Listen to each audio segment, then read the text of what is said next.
So finally নামিত মালহোত্রার Ramayana teaser কিন্তু এসে গেছে। আজকে ড্রপ হয়েছে রামের ক্যারেক্টার গ্লিমস। আর অনেস্টলি এই ছোট্ট টিজারটাই এখন পুরো ইন্টারনেটকে দুই ভাগে ভাগ করে দিয়েছে। ভারতের ইতিহাসের সবচেয়ে বড় এবং ব্যয়বহুল প্রজেক্টগুলোর একটি এই রামায়ণা। শোনা যাচ্ছে প্রায় 4,000 কোটি রুপি এর বাজেট, কিন্তু এত বড় স্কেলে সিনেমা নির্মাণ হওয়ার পরও একটা কিন্তু ভয় ছিলই। এইটা কি হিস্ট্রি ক্রিয়েট করবে নাকি আবার হয়ে যাবে আদিপুরুষ 2? চলুন টিজারটা দেখে আমাদের অনেস্ট অপিনিয়ন শেয়ার করি।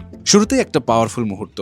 পুরনো রাম অরুণ গোভিল যখন নতুন রাম রণবীর কাপুরের মাথায় মুকুটটি পরিয়ে দিচ্ছে, সেইটা জাস্ট পিওর নস্টালজিয়া ভাইব। একটা ইমোশনাল কন্ট্যাক্ট ইনস্ট্যান্টলি তৈরি হয়ে যায়।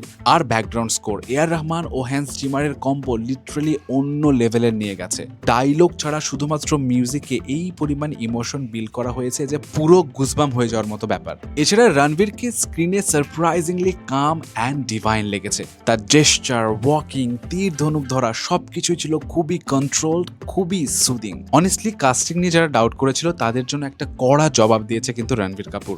বিশেষ করে ওই যে মোমেন্টটা ছিল না, যখন বনবাসে যাচ্ছিল রাম, লক্ষণ আর সীতা, তখন রামের যে ডাক আসে এবং পেছনে তাকায় রণবীর কাপুর, জাস্ট ভাই পিওর ইমোশন।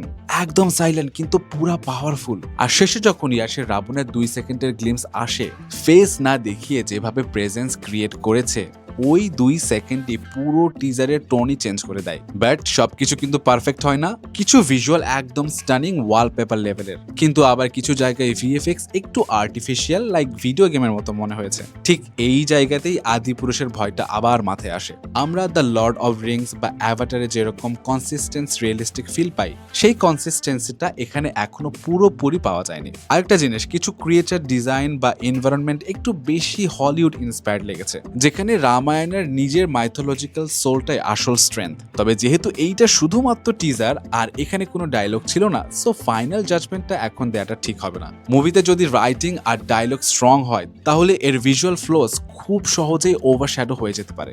সব মিলিয়ে ইমোশন, স্কেল, মিউজিক সব মিলিয়ে এটা ক্লিয়ারলি একটা বিগ অ্যাটেম্পট। কিন্তু এখন প্রশ্ন, এই রামায়ণে কি সত্যি ম্যাজিক ক্রিয়েট করতে পারবে নাকি এক্সপেকটেশনের চাপেই হারিয়ে যাবে?